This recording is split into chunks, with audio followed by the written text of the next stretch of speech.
শেখ হাসিনার মামলায় জেড.আই খান পান্নাকে সরকার আইনজীবী হিসেবে নিয়োগ করেছে। এই কাজটা আসলে অনেক আগেই করা দরকার ছিল।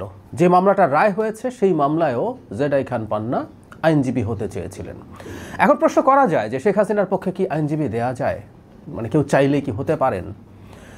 শেখ হাসিনা যেহেতু পালিয়ে আছেন, তিনি আদালতে আত্মসমর্পণ করেননি, তাই তার ইচ্ছে মতো আইনজীবী আসলে দেওয়ার সুযোগ নেই, এটা আমরা জানি। কিন্তু রাষ্ট্র তো একজন আইনজীবী ঠিক করে, সেটা যারা পান্নাকে ওখানে সংযুক্ত করা খুবই উচিত ছিল রাষ্ট্রপক্ষের হয়ে। এখন যেটা করা হচ্ছে, রাষ্ট্র তাকে আইনজীবী হিসেবে নিয়োগ করছে। পরবর্তী মামলার জন্য নিয়োগ পাওয়া আইনজীবী জেড.আই খান পান্না সাংবাদিকদেরকে বলছেন, আমি একজন ফ্রিডম ফাইটার, ৭১ আমি যুদ্ধ করেছি বঙ্গবন্ধুর নেতৃত্বে, তার আহ্বানে পাকিস্তান হানাদার বাহিনীর বিরুদ্ধে। তার কন্যা উইদাউট প্রপার ডিফেন্স, আগেও প্রপার ডিফেন্স ছিল, আমি কাউকে ছোট করছি না, আমার কাছে মনে হচ্ছে তাকে আরও প্রপার ওয়েতে ডিফেন্স দেওয়া দরকার। দ্যাটস ওয়াই আমি স্টেট ডিফেন্স। আমি প্রথমে বলেছি on behalf of Sheikh Hasina, তো আদালত বলেছেন যে এটা তো আপনি পারেন না, বিকজ শি ইজ ফিউজিটিভ। আমি তখন বলেছি ওকে, প্রসিকিউশন বলো স্টেট ডিফেন্স, আমি বললাম আমার কোনো আপত্তি নেই, দ্যাটস অল। তার মানে রাষ্ট্র জনাব পান্নাকে শেখ হাসিনার আইনজীবী হিসেবে নিয়োগ করেছেন। উনি চাইতেই পারেন, উনি একেবারে পাড়া আওয়ামী লীগার। আমাদের নিশ্চয়ই মনে আছে একজন নির্বাহী ম্যাজিস্ট্রেট ডক্টর ইউনুসকে নিয়ে, মানে তিনি একজন প্রজাতন্ত্রের কর্মচারী হয়ে এই প্রজাতন্ত্রের যিনি সরকার প্রধান, তার বিরুদ্ধে অত্যন্ত আজে বাজে কথা লিখেছিলেন।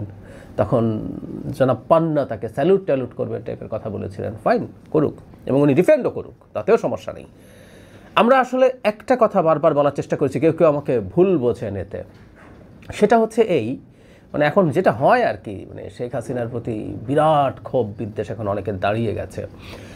শেখ হাসিনা যেহেতু পালিয়ে আছেন এবং আমরা তার অনুপস্থিতিতে বিচার করছি, ইন অ্যাবসেন্সিয়া বিচার। আমি বহুবার বলেছি শেখ হাসিনা রায়ের পর, আবারও একটু বলতে চাই, ইন অ্যাবসেন্সিয়া বিচার মানবতা বিরোধী অপরাধের মতো অপরাধের ক্ষেত্রে কোনোভাবেই স্ট্যান্ডার্ড, ইন্টারন্যাশনাল স্ট্যান্ডার্ড না। আন্তর্জাতিক অপরাধ আদালতে কারো বিচার ইন অ্যাবসেন্সিয়া হতে পারে না। কিন্তু আমরা করছি, আমরা করে খুব খারাপ করে ফেলছি, সেই তর্কেও ঢুকছি না আমি। কিন্তু যেহেতু আমরা করছি, এটা নিশ্চিত করা জরুরি যে শেখ হাসিনা ভালোভাবে ডিফেন্ডেড হয়েছেন। গত যে মামলাটা রায় হয়েছে ওটা নিয়ে ফাজলামও হয়েছে।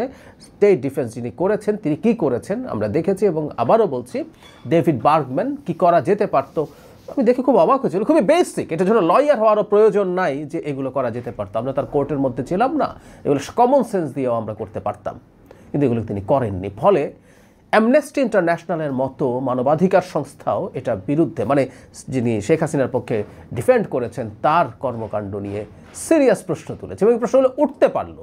যদি আমাদের প্রথম মামলাটাতে জেড.আই খান পান্না থাকতেন, তিনি তার মতো করে নিশ্চয়ই সিনসিয়ারলি সিরিয়াসলি ফাইট করতেন, যদিও কোনো লাভ হতো না বলে আমরা বিশ্বাস করি। কারণ ডেভিড বার্গম্যানও তার লেখায় বলছেন, এটা আমরা নিজেরাও জানি, অত্যন্ত শক্ত তথ্য প্রমাণ সাক্ষ্য আমাদের হাতে ছিল, তো সেটা দিয়ে আসলে পারা যেত না। কিন্তু প্রসেসটা নিয়ে এই যে একটা প্রশ্ন আসলো, সেই প্রশ্নটা আমরা এড়িয়ে যেতে পারতাম।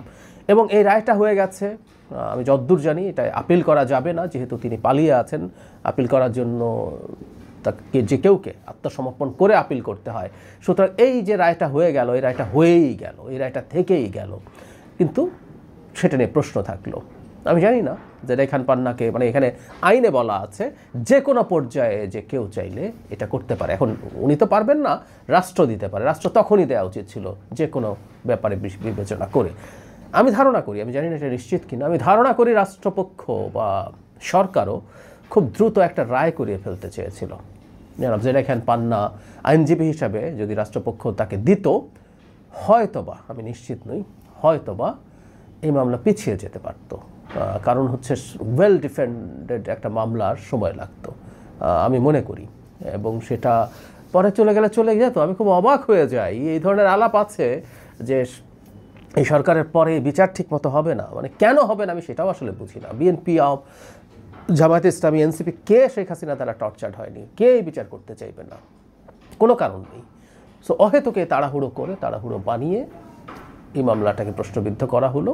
যাই হোক, ভবিষ্যতের মামলাগুলোতে জেড.আই খান পান্না যতগুলোতে তিনি ডিফেন্ড করতে চান শেখ হাসিনাকে, সেই সুযোগ থাকা উচিত। বা আর কেউ যদি এরকম আগ্রহী হন, রাষ্ট্রপক্ষ তাদেরকে এই মামলায় লয়ার হিসাবে নিয়োগ করুক। আমরা এটার পৃথিবীর সামনে নিশ্চিত করতে চাই যে আমরা শেখ হাসিনার বিচারের ব্যাপারে প্রত্যেকটা জুডিশিয়াল প্রসেসকে ঠিকঠাক মতো ফলো করছি। বাংলাদেশে শেখ হাসিনার অত্যাচারে, নানান ফর্মের অত্যাচারে প্রচুর মানুষ অত্যাচারিত আছেন, সংক্ষুব্ধ আছেন, কিন্তু বিচার কোনোদিনও সংক্ষুব্ধ মানুষের কথা শুনে হতে পারে না। তাহলে আর বিচারের প্রশ্ন নেই, তাহলে কোর্টের প্রশ্ন নেই, তাহলে আদালতের প্রশ্ন নাই। ধরে টরে এসব বাদ দেন, আমরা অপেক্ষা করি শেখ হাসিনা আসলে আমরা বিচার করে ফেলবো, এসব বলা উচিত। কিন্তু এই রকম একটা গ্রুপ তৈরি হয়েছে যারা এই ধরনের কথাবার্তা বলার চেষ্টা করছেন। একটা স্টেটের বোঝাবুঝি খুবই লিস্ট, খুবই নমিনাল তাদের। তারপরও এই কারণেই বলি যে সরকারের বা আদালতের উচিত হবে এগুলোতে কর্ণপাত না করে একেবারে জেনুইনলি বিচার করা।